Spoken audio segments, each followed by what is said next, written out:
Good morning दोस्तों, ये है आपका अपना प्रिय डॉक्टर आदि कश्यप मुंबईचा माणूस और आपके लिए लेकर आया आपका अपना मनपसंद प्रोग्राम पॉजिटिव कर्मा। दोस्तों आज है एपिसोड नंबर 1076, स्थान मुंबई। और आज का जो स्पेशल प्रोग्राम है उसमें उसका शीर्षक है स्वयंवर।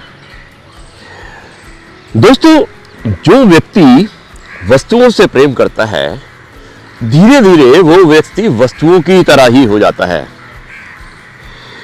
और जो इंसान, क्योंकि आप वस्तुओं की तरह इसलिए हो जाते हैं क्योंकि वस्तुओं में आत्मा नहीं होती है। और जो व्यक्ति आत्मा से प्यार करता है वो आत्मा सोल की तरह हो जाता है। इसलिए दोस्तों, आप अपने आप को मत भूलिएगा, वस्तुओं से प्रेम मत कीजिएगा, क्योंकि आप खुद आर्टिकल हो जाएंगे। आपको अगर प्यार करना है तो इंसान से प्यार कीजिए, आत्मा से प्यार कीजिए। उसके बाद देखिए जिंदगी कितनी खूबसूरत है। इन्हीं बातों को लेकर आगे चलता हूं मैं और हम सुनाते हैं आज की कहानी जिसका शीर्षक है स्वयंवर। जी हाँ दोस्तों, शुरुआत करते हैं इस कहानी की कुछ इस प्रकार, जिसका शीर्षक है स्वयंवर। एक राजा की लड़की की शादी होने वाली थी। अब लड़की की शर्त यह थी कि जो भी 20 तक की गिनती सुनाएगा उसको राजकुमारी अपना पति चुनेगी। गिनती ऐसी हो जिसमें सारा संसार समा जाए, और यदि नहीं सुना सका तो उसको 20 कोड़े भी खाने पड़ेंगे। और साथ में यह भी शर्त थी कि केवल राजाओं के लिए ही ये स्वयंवर की अनुमति होगी। अब एक तरफ राजकुमारी का वरण और दूसरी तरफ घोड़े। एक एक करके सारे राजा महाराजा आए। राजा ने दावत भी दी, मिठाई भी खिलाई और पकवान भी तैयार किए। पहले सब ने दावत का मजा लिया। फिर सभा में राजकुमारी का स्वयंवर शुरू होता है।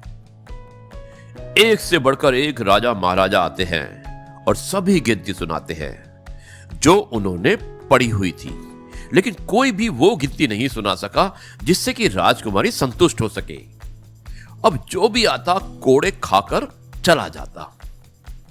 कुछ राजा तो हिम्मत करके आगे ही नहीं आए और उनका कहना था कि गिनती तो गिनती होती है, राजकुमारी पागल हो गई है, ये केवल हम सबको पिटवाकर मजे लूट रही है। अब दोस्तों, ये सब नजारा देखकर एक हलवाई हंसने लगता है। वो कहता है, अरे डूब मरो राजाओं, आप सबको 20 तक गिनती भी नहीं आती। ये सब सुनकर अब सब के सब राजा उसको दंड देने के लिए बोलते हैं। राजा उससे पूछता है कि तुम क्या गिनती जानते हो? यदि जानते हो तो सुनाओ। हलवाई कहता है, हे राजन, यदि मैंने गिनती सुनाई तो क्या राजकुमारी मुझसे शादी करेगी? क्योंकि मैं आपके बराबर नहीं हूं, और ये स्वयंवर भी तो केवल राजाओं के लिए है। तो गिनती सुनाने से मुझे कोई फायदा नहीं, और मैं नहीं सुना सका तो सजा भी नहीं मिलनी चाहिए। राजकुमारी बोलती है, ठीक है, यदि तुम गिनती सुना सके तो मैं तुमसे शादी करूंगी, और हां, अगर यदि नहीं सुना सके तो तुम्हें मृत्यु दंड दिया जाएगा। सब देख रहे थे कि आज तो हलवाई की मौत पक्की है। अब हलवाई को गिनती बोलने के लिए कहा जाता है, और राजा की आज्ञा लेकर हलवाई भी गिनती शुरू कर देता है।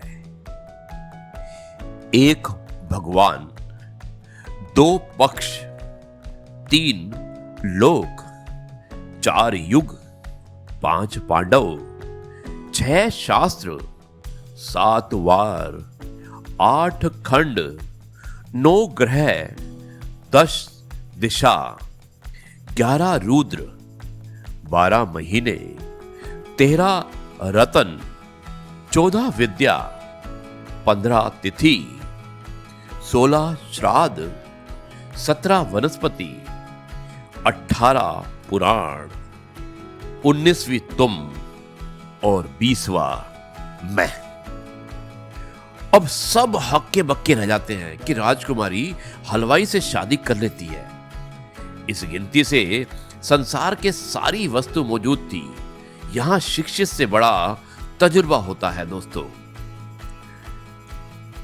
ये थी कहानी और मुझे उम्मीद है कि आपको कहानी अवश्य पसंद आई होगी, क्योंकि इस कहानी में बहुत सारे मतलब थे और मतलब सिर्फ यही था कि जो इंसान जिसने की ये कहानी सुनाई थी और जिसने गिनतियां सुनाई थी, उसे पता था कि पूरे संसार को इस गिनती के माध्यम से मुझे चुनना होगा, और बड़ी उसके तजुर्बे ने उसका साथ दिया, ना कि उसकी शिक्षा ने। तो दोस्तों, अब इस कहानी को मैं यहाँ पर समाप्त करता हूँ और कल आपसे एक बार फिर मुलाकात होगी कुछ नई बातों के साथ। तब तक के लिए कहता हूँ जय गुरु जी, शुक्राना। तो जी हाँ दोस्तों, कैसी लगी ये कहानी स्वयंवर, जिसमें कितने अच्छे ढंग से वर्णन किया है कि एक राजकुमारी को वर चाहिए, वर में उसकी कुछ शर्तें होती हैं, उसे चाहिए 20 शब्द जो पूरे संसार को इकट्ठा कर दे, 20 तक की कोई गिनती गिन सकता है। बहुत सारे राजा आते हैं लेकिन शायद कोई भी नहीं कर पाता, और अंत में उसकी समस्या का निदान जो करता है वो एक हलवाई होता है, और हलवाई इतनी चतुरता से 1 से 20 तक की गिनती गिनता है कि जिसमें सब कुछ समा जाता है, और उसके बाद हलवाई की शादी उस राजकुमारी से हो जाती है। तो दोस्तों, इसलिए अपने दिमाग का इस्तेमाल कीजिएगा, अपनी बुद्धि का इस्तेमाल कीजिएगा, क्योंकि आपकी अगर बुद्धि है, आप इस्तेमाल करते हैं अपनी बुद्धि का, तो आप किसी के भी मन को जीत सकते हैं। ये है मैसेज आपके अपने प्रिय डॉक्टर आदि कश्यप मुंबईचा माणूस आपके लिए लेकर आया, आपका मनपसंद प्रोग्राम पॉजिटिव कर्मा। अब मैं इस कार्यक्रम को यहीं पर समाप्त करता हूँ और कल आपसे फिर मुलाकात होगी कुछ नई बातों के साथ, कुछ नए किस्सों के साथ और कुछ नए स्थान पर। मैं कल भुवनेश्वर जा रहा हूँ और कल का प्रोग्राम आपको भुवनेश्वर से रिकॉर्ड करके भेजूंगा।